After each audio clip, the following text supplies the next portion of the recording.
రాయని మంగలి గారు ఇప్పుడే అమ్మవారి దర్శనం చేసుకొని మనకు వేదికపైకి వచ్చారు. వారికి వారి కుటుంబ సభ్యులకు అమ్మవారు ఆశీస్సులు అందజేయాలని తెలియజేసుకుంటూ, అలాగే మంగలి గారిని 2 మాటలు మాట్లాడాల్సిందిగా కోరుతా ఉన్నాం. థ్యాంక్ యూ సో మచ్ అన్న, థ్యాంక్స్ అ లాట్. అందరికీ బోనాల శుభాకాంక్షలు. And thank you so much. ప్రతి ఏటా నేను బోనం తీస్తాను, ప్రతి ఏటా నేను అమ్మవారికి సాంగ్ కూడా చేస్తాను, సమర్పిస్తాను నా గానంతో.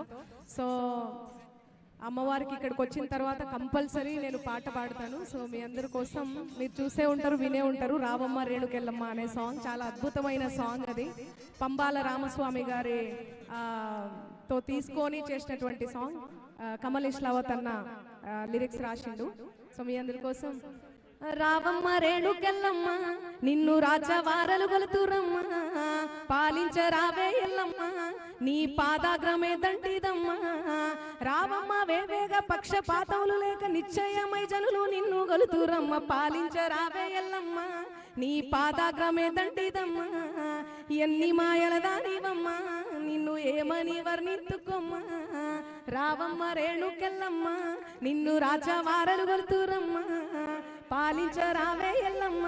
కేటీఆర్ గారిని వేదికపైకి రావాల్సింది కోరుతున్నాం. తలసాని శ్రీనివాస్ యాదవ్ గారిని కూడా సాధారణంగా వేదికపైకి ఆహ్వానిస్తున్నాం మేడం.